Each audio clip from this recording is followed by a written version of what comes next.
안녕하세요. 반갑습니다. 이 동영상은 뇌과학 기반 프레젠테이션 강의 시리즈의 네 번째 시간입니다. 이번 강의는 기억의 처리와 프레젠테이션입니다. 또한 본 동영상 강의는 40회 연속으로 프레젠테이션의 모든 것을 연재할 계획입니다. 여러분은 본 강의 시리즈를 통해서 성공하는 프레젠테이션의 유능한 주인공이 되실 것입니다. 안녕하십니까. 반갑습니다. 저는 대덕연구단지에서 프레젠테이션을 연구해온 과학자 조 박사입니다. 고려대학교에서 통계학을 전공하고 영국 록버러 대학교에서 시각기능 인공지능 전공으로 박사학위를 취득했습니다. 이어서 한국과학기술연구원 키스트에서 인공지능 연구부장을 역임한 바 있고 한국전자통신연구원 애트리에서 감성공학 연구부장을 역임한 바 있습니다. 저서로는 프레젠테이션과 관련해서 오랄 프레젠테이션, 프레젠테이션학 원론, 표현력 등의 책을 저술했습니다. 뇌과학 기반 프레젠테이션 강의 시리즈에 대해서 설명드리겠습니다. 이 강의 시리즈는 총 40회 연속 강의가 있을 계획입니다. 먼저 프레젠테이션 관련 뇌과학 분야입니다. 이 분야는 프레젠테이션 성패를 좌우하는 시청 중의 뇌의 주의집중 원리를 포함한 10번의 강의가 있을 계획입니다. 이어서 프레젠테이션 기획 분야는 스토리텔링 프레젠테이션 성공 전략을 포함하여 5번의 강의가 있을 계획입니다. 슬라이드 디자인 분야는 파워포인트 슬라이드 디자인의 원칙과 파워포인트 슬라이드 컬러 디자인의 기본을 포함하여 11회 강의가 있을 계획입니다. 준비 및 시작하기입니다. 이 분야는 프레젠테이션에서 마이크 사용법, 레이저 포인트 사용법, 리모컨 사용법 등을 포함한 4번에 걸친 강의가 있을 계획입니다. 오럴 프레젠테이션 분야는 프레젠테이션에서 말하기의 기본 원리, 그리고 프레젠테이션에서 보디 랭귀지와 제스처에 대한 내용을 포함한 10번의 강의가 있을 계획입니다. 미국 시애틀 대학교 두뇌응용학습연구센터장 존 메디나 박사의 저서 브레인 룰즈의 감수의 글에서 카이스트 정재승 교수는 뇌를 만족시키면 세상이 달라진다고 했습니다. 그렇습니다. 프레젠테이션에서 발표자가 시청 중의 뇌를 만족시키면 시청 중과의 공감대 형성으로 차별화된 결과를 얻게 될 것입니다. 그러나 지금까지 우리는 프레젠테이션에서 어떻게 하면 시청 중의 뇌를 만족시키는지를 명확하게는 몰랐습니다. 그래서 본 강의 시리즈를 통해서 체계적으로 조목조목 알려드리겠습니다. 기억의 처리 과정에 대해서 설명드리겠습니다. 먼저 오감 정보 입력에서 장기 기억에 저장되기까지 어떠한 과정을 거치는지 설명드리겠습니다.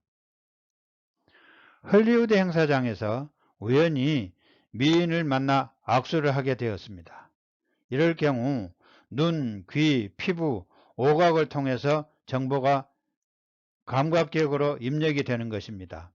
이때 장기기억방에서 이 사람이 누군지를 찾아보게 됩니다.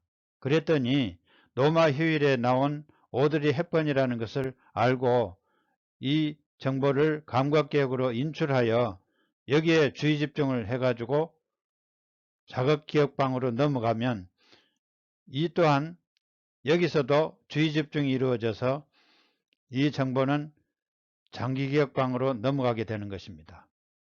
그러나 반대로 주의집중을 하지 않게 되면 이 정보는 즉시 소멸이 되는 것이죠.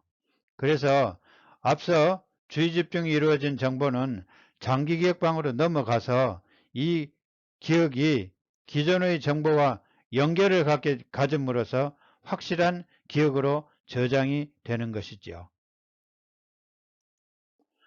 본 뇌과학 기반 프레젠테이션 강의 동영상이 40회까지 연재될 수 있도록 여러분의 적극적인 성원 부탁드립니다. 다음에는 주의 집중의 중요성에 대해서 구체적인 설명을 드리겠습니다. 외부 자극이 오각을 통해서 감각기억으로 들어오면 이때 주의 집중이 이루어져야만이 다음 장기기억에서 관련된 정보를 인출하여 생각을 하게 되는 것입니다. 그러나 반대로 주의 집중이 이루어지지 않는 정보는 즉시 소멸이 되는 것이죠. 이어서 작업기억으로 넘어온 정보는 역시 주의 집중을 받아야만이 그 다음 단계로 넘어가서 저장이 되는 것입니다. 그러나 반대로 주의 집중을 받지 못하면 즉시 소멸이 되는 것입니다. 프레젠테이션 관련 핵심 사항입니다.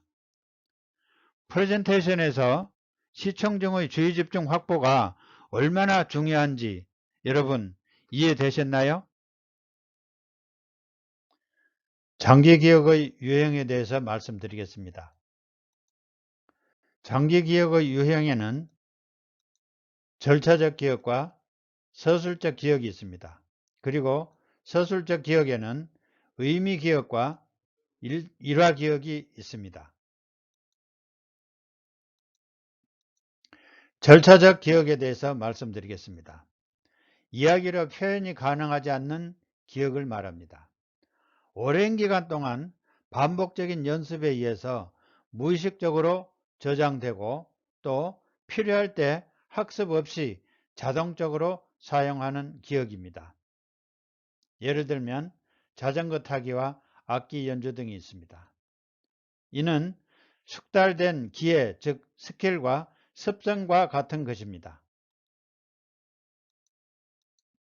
서술적 기억 중에 먼저 의미 기억을 설명하겠습니다.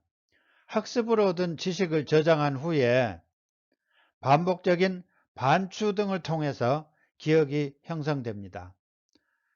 이는 자주 사용하지 않으면 시간이 흐름에 따라서 빠르게 소멸됩니다. 일반적인 지식의 기억입니다. 예를 들면 세종대왕이 한글을 만드셨다. 미국의 수도는 워싱턴 DC다.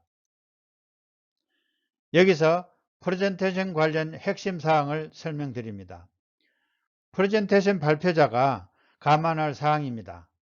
하나의 메시지, 즉 지식이 시청 중의 뇌에 입력되어 회상 가능하도록 텍스트, 그래픽, 사운드 등의 정보가 동시에 시청 중의 뇌에 제공되도록 기획 단계에서 계획을 수립해야 합니다.